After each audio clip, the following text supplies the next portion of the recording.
कहिए कैसे हैं आप। बहुत लोगों में राइटिंग का शौक होता है, वो अच्छे लेखक बनना चाहते हैं, पर उनके मन में ये कंफ्यूजन होता है कि क्या वो राइटर बन सकते हैं कि नहीं, लेखक बनने के लिए क्या क्या गुण होने चाहिए, क्या क्या स्किल्स, क्या क्या क्वालिटीज़ होनी चाहिए।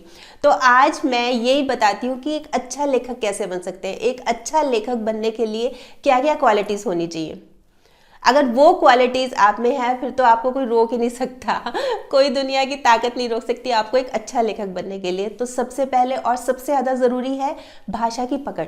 हम जिस भी लैंग्वेज में लिख रहे हैं, जिस भी इंग्लिश, हिंदी, बंगला, उड़िया, जिस भी लैंग्वेज में लिख रहे हैं ना, वो हमें आती हो, उसमें मिस्टेक्स ना हो। मात्राओं की कर देते हैं, बिंदी की कर देते हैं, ग्रामर की कर देते हैं, और एक शब्द से जब दूसरा शब्द जोड़ना होता है उसको नहीं जोड़ पाते। तो ये चीज़ों की समझ और पकड़ बहुत अच्छी होनी चाहिए, नहीं तो बहुत गड़बड़ है। क्योंकि मान लीजिए कि जैसे मान लो मैं हूँ, मैंने एक कहानी लिखी और मैंने एक पत्रिका के संपादक के पास भेज दी और पहली लाइन में मेरी 3 गलतियाँ हैं, तो जो पहला इंप्रेशन है, पहला ही इंप्रेशन वो पढ़ेगा भी नहीं। बेशक आपने कितना भी अच्छा लिखा हो, वो पहला इंप्रेशन ही खराब पड़ जाएगा। इसलिए बहुत ज़रूरी है कि भाषा में, हम जो लैंग्वेज लिख रहे हैं ना, उसमें हमारी पकड़ अच्छी होनी चाहिए। फिर बात आती है हमारी इमेजिनेशन की, हमारी कल्पना शक्ति बहुत होनी चाहिए। एक बहुत साधारण सी बात को हम किस तरह से कह जाते हैं, ये हमारी सोच पे है। हम क्या करते हैं, इधर से देखा उधर से, चलो भाई उसकी कॉपी कर ली, उसने ऐसा लिखा हुआ है। देखिए सबका, ऑब्जर्व सबको कीजिए, पर अपनी जो है ना, अपना एक नयापन रखिए। जो भी पढ़े कहे अरे वाह ये तो कमाल है, ऐसा तो मैंने कभी नहीं पढ़ा। जो आपकी इमेजिनेशन है ना, वो बिल्कुल अलग हो, हटके हो। आप ऑब्जर्व कीजिए, आपके पास अब तो नेट है, इंटरनेट है, कितनी सारी हमारे पास संभावनाएं हैं, कितना कुछ पढ़ सकते हैं, ये तो हमारे ऊपर है। आप पढ़िए, ऑब्जर्व कीजिए लोग क्या पढ़ना पसंद करते हैं, किस ब्लॉग पे जाना पसंद करते हैं, क्या लेख पढ़ना पसंद करते हैं, वो चीज़ ऑब्जर्व कीजिए और फिर लिखिए। और एक अच्छा लेखक होने के लिए फोकस्ड रहना भी बहुत ज़रूरी है। ये बहुत बार देखा गया है कि जैसे मान लीजिए एक लड़की है, वो कहती है कि चलो मैं लिख रही हूँ, किसी एक विषय को उसने चुन लिया, उस पर लिखना शुरू किया, एक दिन हो गया, चलो अब दूसरे पे लिखती हूँ, ये मज़ा नहीं आ रहा, चलो तीसरे पे लिखती हूँ। तो ये चीज़ें जब हम फोकस से हट जाते हैं ना, हमने एक, आप 10 टॉपिक्स ले लीजिए, कोई दिक्कत नहीं है, 10 टॉपिक्स आप अपने पास रखिए, उसमें से देखिए कि कौन से पे आप बेस्ट लिख सकते हैं, किसकी आपको नॉलेज है और किसके बारे में आप बहुत अच्छी तरह से लिख सकते हैं, अपनी फीलिंग्स को लिख सकते हैं, अपनी फीलिंग्स के साथ लिख सकते हैं। तो ये चीज़ नोट कीजिए और फिर उसको शॉर्ट लिस्ट कीजिए, और फिर जब आपने एक टॉपिक को सेलेक्ट कर लिया तो उसके ऊपर पूरा फोकस रख के और उसी के बारे में काम करना, उसी के बारे में, वही जैसे मैंने पहले कहा कि ऑब्जर्व भी करना है और भी देखने हैं, उसी से रिलेटेड और लेख भी देखने हैं कि वो किस तरह से लिखते हैं, अपनी बात किस तरह से करते हैं, और फिर अपने हिसाब से आप क्या सोच रखते हैं उस हिसाब से अपनी बात को कन्वे करना है। पर ज़रूरत क्या है, फोकस्ड रहने की।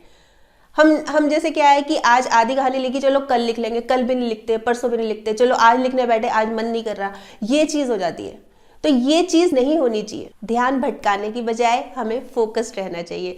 और एक बात और ध्यान रखनी चाहिए कि जब हम लिख रहे हैं तो अपनी बात मजबूती से लिखें। डरे सहमे लिखेंगे कि हमने लिखा तो वो क्या कहेंगे, हमने लिखा तो ये क्या कहेंगे, इस तरह से नहीं। अपनी बात, जैसे मैं एग्जांपल बताती हूँ कि जैसे मैं हूँ और मैं ये लिख रही हूँ कि लड़कियों की शिक्षा कितनी ज़रूरी है, छोटी बच्चियों की शिक्षा कितनी ज़रूरी है। और मैं जिस जगह रहती हूँ, जिस गांव में रहती हूँ, वहाँ पे तो लड़कियों को पढ़ाया ही नहीं जाता, स्कूल ही नहीं भेजा जाता, और उनका काम, लड़कियों का सिर्फ घर का काम है और फिर उसके बाद उनकी शादी, इतना ही।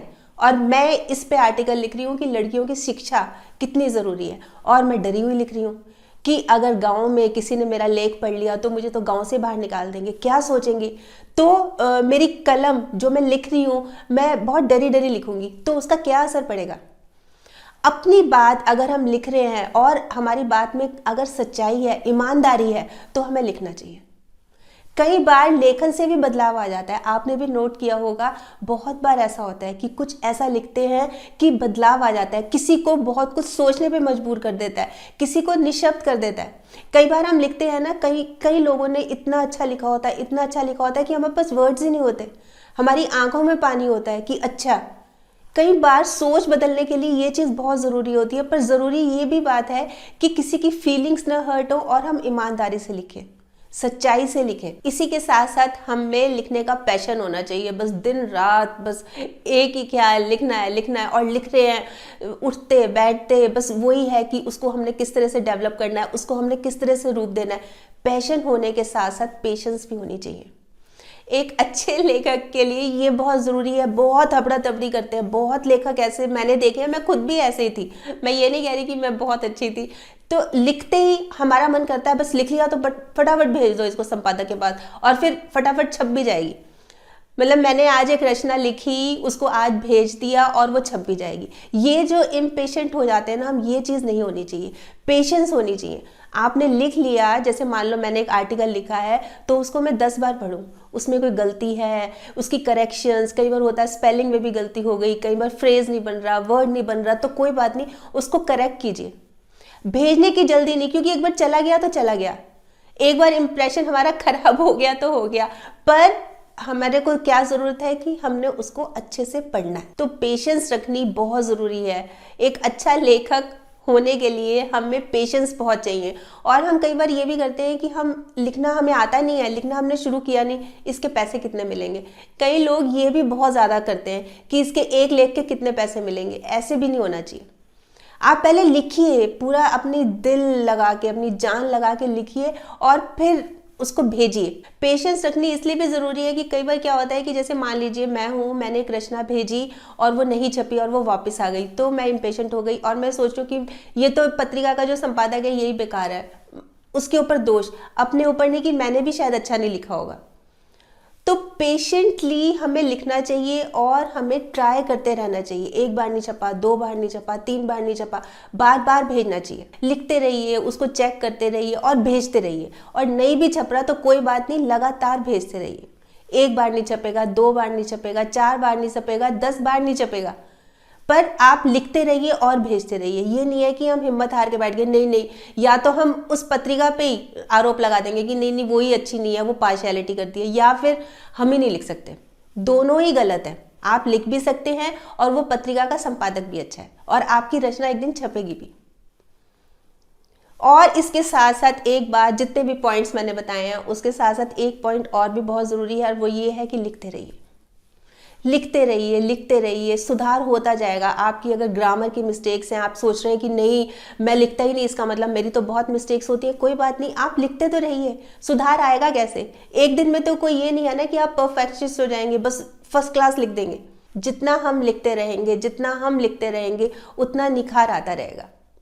जितना हम लिखते रहेंगे, भेजते रहेंगे। आज देखिए, आज तो इंटरनेट हमारे लिए एक तरह से ब्लेसिंग्स है, हम राइटर्स के लिए। वो इसलिए कि पहले समय में तो हमारे पास कोई सोर्स ही नहीं था, कहाँ भेजें। बड़ी पत्रिकाएं, बड़ी मैगजीन्स हमारे लेख लेते नहीं थे, जो नए, स्पेशली जो नए लेखक होते थे उनके लेते नहीं थे, तो कहाँ लिखे। और आज देख लीजिए सोशल मीडिया कितना ज़बरदस्त हमारे लिए एक प्लेटफॉर्म है। हमारे पास कितनी सारी साइट्स हैं, जैसे मान लीजिए अगर हम लिखना चाहें तो फेसबुक है, ट्विटर है, गूगल प्लस है, यहाँ पे हम लिखा हुआ पब्लिश कर सकते हैं। उससे क्या होता है कि जब लोगों की प्रतिक्रियाएं आती हैं तो हमें पता लगता है कि हम कहाँ सही हैं, कहाँ गलत है। इसलिए ये नहीं होना चाहिए कि बस लिखना है तो किसी मैगजीन में सीधा ही लिखना है, किसी राष्ट्रीय स्तर की पत्रिका में सीधा ही लिखना है। पहले छोटे से ट्राई कीजिए। वही बात आ जाती है कि पेशेंस होनी चाहिए। ये नहीं है कि बस मैंने आज पहली बार कलम उठाई, पहली बार लिखा और मैं चाहती हूँ कि बड़े अखबार में आ जाए, बड़ी पत्रिका में आ जाए। आ सकता है, ऐसी बात नहीं है, पर हमें छोटे स्तर से धीरे धीरे धीरे धीरे ऊपर उठना चाहिए और अपनी जो कला है, कला का जो कौशल है, उसको दिखाते रहना चाहिए सोशल नेटवर्किंग साइट पे, या फिर ब्लॉग भी बना सकते हैं। मैंने नीचे यहाँ नीचे अपनी ब्लॉग का भी एड्रेस दिया हुआ है, www.monicagupta.info, वो भी देखिएगा। तो ब्लॉग बना के भी अपनी बात कन्वे कर सकते हैं। तो ज़्यादा सोचने की ज़रूरत नहीं है। अगर आपको लगता है ना कि आप लिख सकते हैं, आपकी इमेजिनेशन बहुत अच्छी है और आप में पैशन है लिखने का, और आप में पेशेंस भी है, और थोड़ी बहुत ग्रामेटिकल मिस्टेक्स हैं वो ठीक हो जाएंगी, कोई बात नहीं है, तो आप लिखिए, पूरा फ़ायदा उठाइए। आज जो हमारी जो इंटरनेट की जो सेवाएं हैं ना, इसका पूरा फ़ायदा उठाइए, पूरा लाभ उठाइए और दुनिया में अपनी एक अलग पहचान बनाइए। और आप कर सकते हैं, आप बिल्कुल कर सकते हैं। तो कल फिर मिलूंगी, तब तक स्माइल भी रखिए और पॉजिटिव रहिए और पॉजिटिव सोचिए। और हाँ, अगर आपने मेरा यूट्यूब वाला चैनल सब्सक्राइब कर लिया तो बहुत बहुत और बहुत सारा धन्यवाद। नहीं किया तो प्लीज़ कर लीजिएगा, और सब्सक्राइब करने के साथ साथ ना इसमें जो एक बेल का बटन है वो भी दबा दीजिएगा, ताकि जब भी जैसे ही मैं कोई वीडियो अपलोड करूँ आपके पास नोटिफिकेशन या मैसेज आ जाए। ठीक, बाय।